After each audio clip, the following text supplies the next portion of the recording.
Good morning. It's Wednesday, July the 8th, and I hope that you are keeping safe. I think the implications of this pandemic, which has now gone on well over 100 days, is becoming real to many of us. In the beginning, it was a story, and we began to take it seriously. But now, as travel is hampered and numbers seem to increase, there are some real implications in our lives. I know from our perspective, Margie and I were planning on being in Canada for most of August, but it's highly unlikely now that we're going to be able to go because any visit to that country, even as Canadian citizens, will demand a 2-week quarantine from anyone. So we would be there without family or friends and not really sure we were going to stay.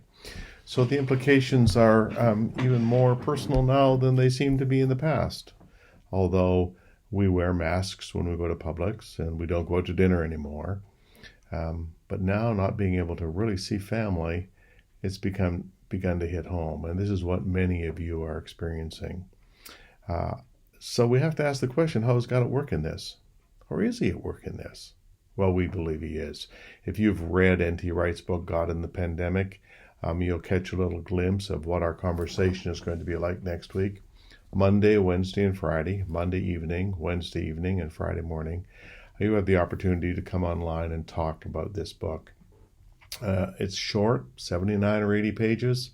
It's a pretty easy read, but it's challenging and inspiring, helping us to come to grips with how to experience, how to evidence, how to know the urgency and the presence of our God in our midst. I just encourage you to pick the book up. It's available in electronic format or paperback or even an audiobook.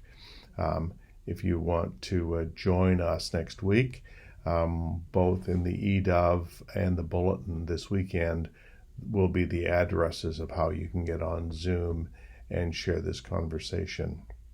I want to also encourage you when you're online to check out a new series of videos that are being added to every week on our website as to what Anglicans believe.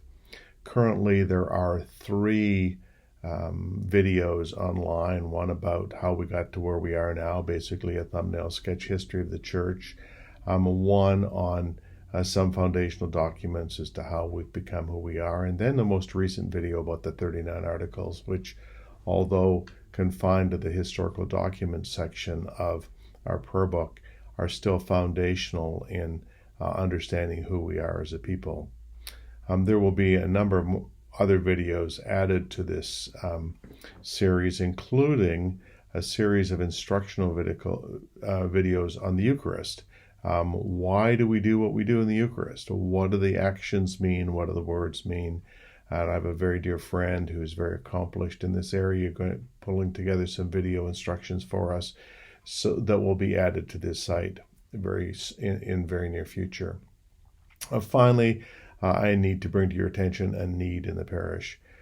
Sadly, we are having some HVAC problems. The air conditioning units in the children's portable and the one in the administration / youth portable are just about at the ends of their lives.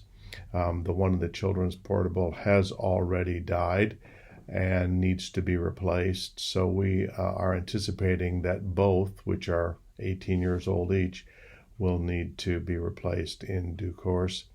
These are running us about $5,000 each. So if there's any way that you might be able to help us, we would greatly appreciate it. If you are in a financial place where you can be of assistance, we just encourage you to identify your donation to the church as to the building fund, and that will help cover the cost of these new air conditioning units. I want to say how much I appreciate your partnership in this ministry. The one thing that we have not had to worry about throughout this pandemic, throughout a season of isolation, has been your support, because it is so evident with us. And I want to thank you for that.